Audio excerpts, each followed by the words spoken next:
The program is still Politics HQ, Politics Headquarters, that's what it means. And we are moving up north to Kaduna State. Some years back, Nasir El-Rufai was the governor was a minister of the Federal Capital Territory. And then he was a very powerful minister that no one could toy with. And then years after, he became the governor of Kaduna State and reigned in the state for 8 good years. That is Nasir El-Rufai. No politician in Nigeria or anybody who watches Nigerian politics with interest would not know a thing or two about that man, Nasir El-Rufai. But today, he is trying to evade a probe by the Kaduna State government that has alleged or claimed that he has misappropriated 432 billion naira while he was sitting as governor of the state.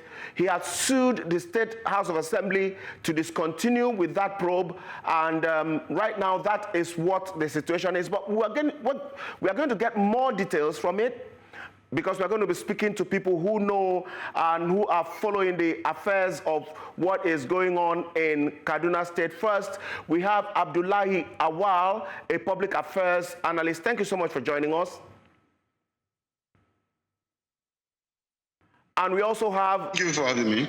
Okay, great. And we also have Farouk Bibi-Farouk, a political analyst, joining us from Abuja.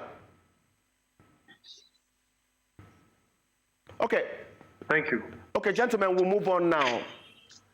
Governor Nasir El-Rufai is not ready to get into, be probed by the State Assembly or whoever that will be constituted to handle that.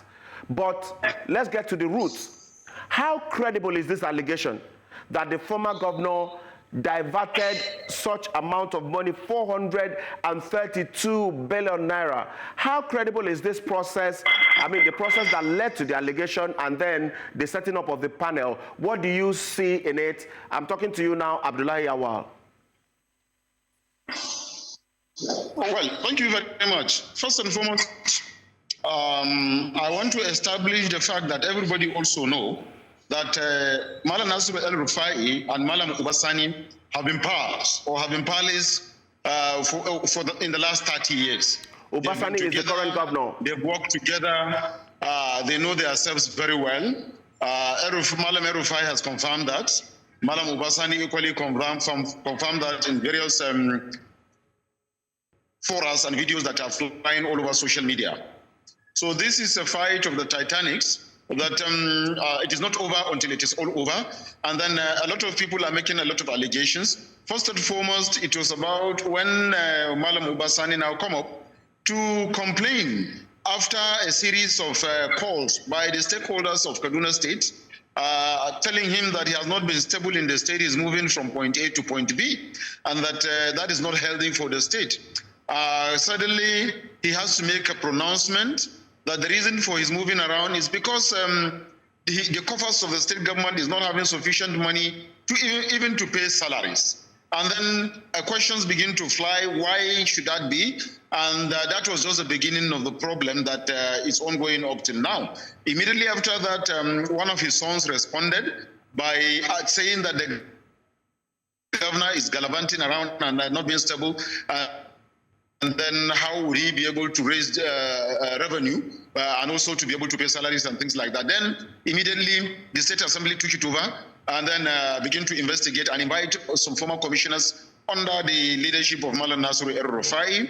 And then after the investigation, a report is coming out and there's allegation and counter allegation. While the State Assembly is also saying that the report that is out now is not that official, the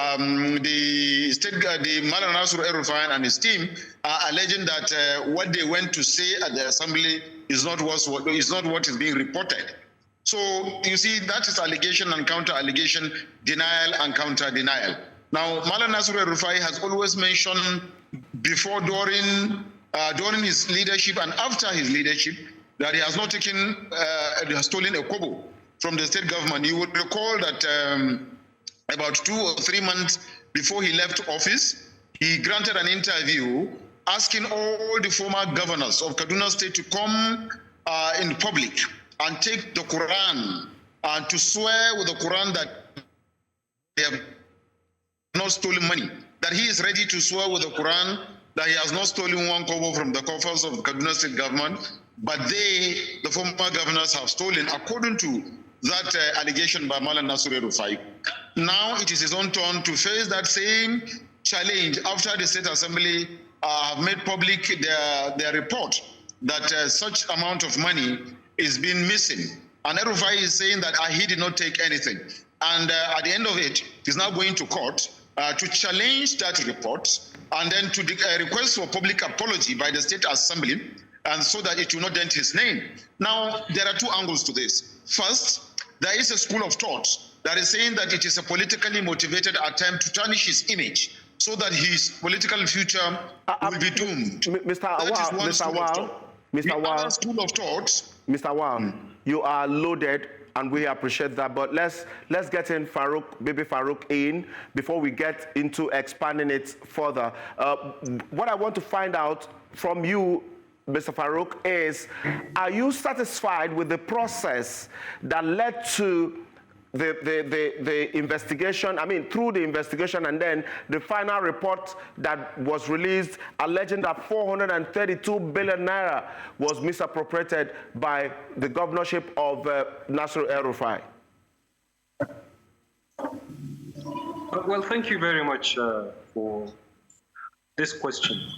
Certainly, one has to ask a lot of questions as to the manner in which the probe took place.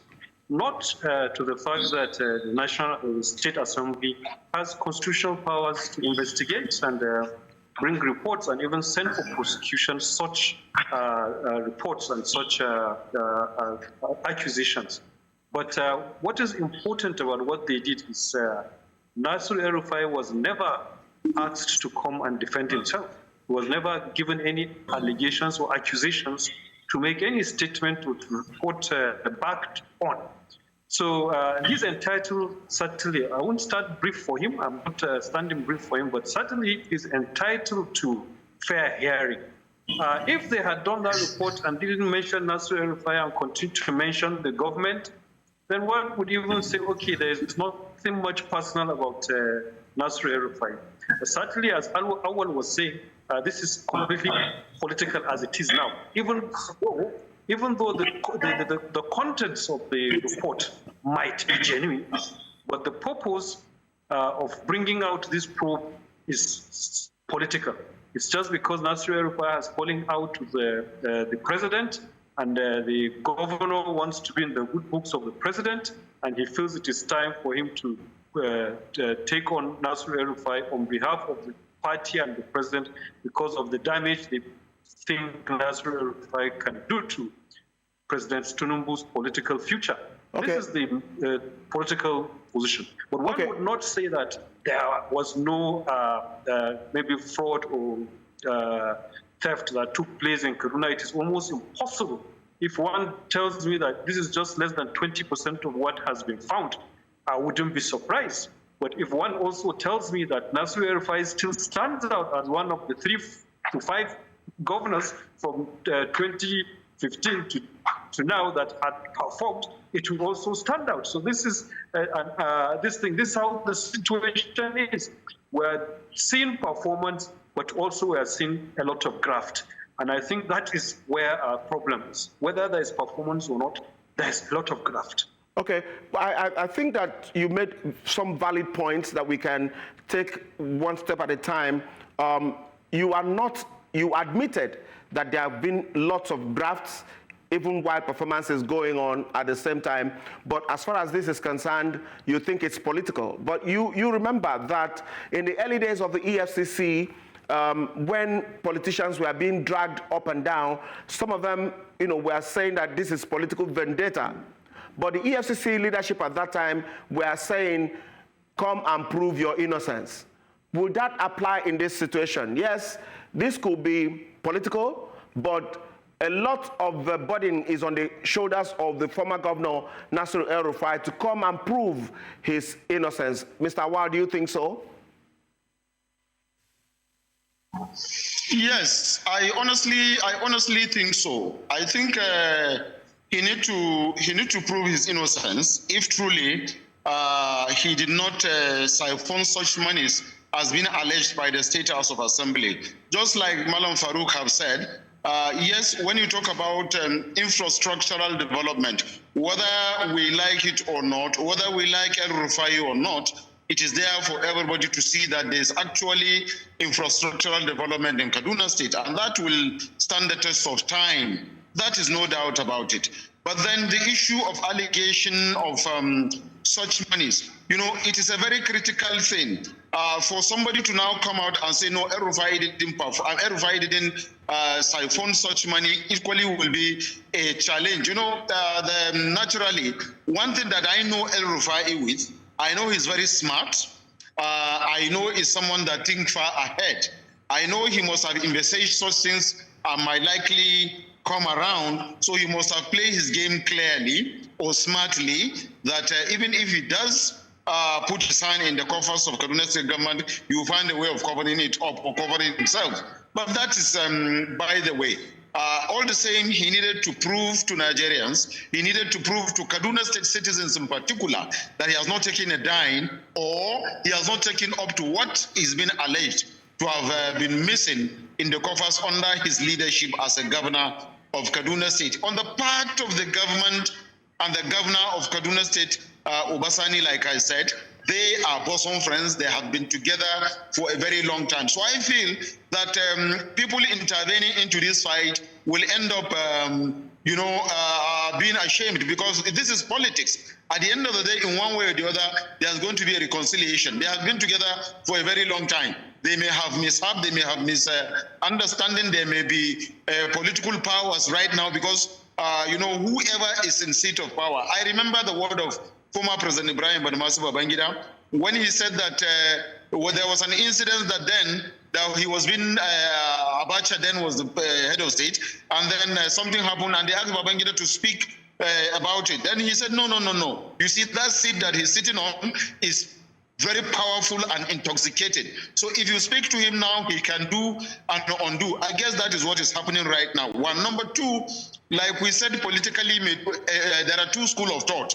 One is the fact that they are saying he's being politically motivated because of his recent visit. You know, this thing started after El-Rufai returned and began to make some visits, visiting former head of state, visiting some political leaders that are not members of his party, other political party, national chairman, and things like that. And naturally, for a politician, you know, when you see such kind of a move, and knowing who El-Rufai is, it could be dangerous and hazardous for any political party or political leader that has an ambition to allow him continue at that speed, because that could be a very dangerous step. So that is one school of thought that is saying that it is being politically motivated. The other school of thought is saying that it is true is because the governor, that is Obasani now, come and discover that there's no money. You know, he has been part and parcel of the governance and government of Kaduna State under Nasir El-Rufai. In the first 4 years of El-Rufai, he was his political advisor. In fact, Mr. one Awwal, of the most powerful political advisors in the history of Nigeria. In the second 4 years, he is a senator representing Zone 2, that is the central zone of Kaduna. And in the last 4 years, when he's leaving, El-Rufai handed power to him. So you see, they are friends, they know themselves, they know the gimmicks. Even if it is a loan that was taken, it was taken in collaboration with the governor. Possibly. Mr. Awwal, I think I need to interject here. He realized, please let me land on this. Possibly when the present governor come to sit, he realized that having thought of the kind of money that come into the coffers of the state government, even though there are physical infrastructure to show for the loans that were taken, but he was expecting to see a reasonable amount of money in the coffers of the state government, but he didn't. On coming, he discovered that such monies are not there. Okay. So that maybe he began to baffle him, and then with the challenge that he went through by the stakeholders of Kaduna State, I need to interrupt you. That was why he had to do what is happening had to happen. Mr. Awwal, I'm so sorry that I have to interrupt you. I see how it's flowing, and we appreciate that a lot, but I need to get in Mr. Farouk just for 30 seconds, if you can, please. this is where we are now, and Mr. Nasir El-Rufai wants to stop the probe. Do you see that working? If it works, what do you see next? If it does not work, what do you see next? I don't know how you're going to put this together in 30 seconds. I think we are falling into some political tragedy in the country where people who are supposed to come out clean go to the courts, especially the federal high courts, and take a cover based on fundamental human rights. I think it started with Odili, went on the appeal court, and there was an injunction that it should not be broke. Up to today has not been broke. Recently, Ganduje has gotten some kind of judgment like that. And why would you take political office, stay for 8 years, do everything you need to do, and will not come out clean at the end of the day and allow anything under the sun to come out? We need to run out now. We need to run out now, Mr. Farouk. But he doesn't have issues that should protect him from probe. He can have issues on defamation if what he's been accused of is not what he has done. We need to run out now, Mr. Farouk, please. So sorry, so sorry. No. You have a lot to say, but time is not our friend, and so we need to run now. Thank you so much, Abdullahi Awwal, public affairs analyst, and Farouk Bibi-Farouk, political analyst, for joining us to discuss this. The issue is not over yet. We will come back to it definitely, and that may be when Kofi Patel returns from tomorrow. Thank you so much for watching.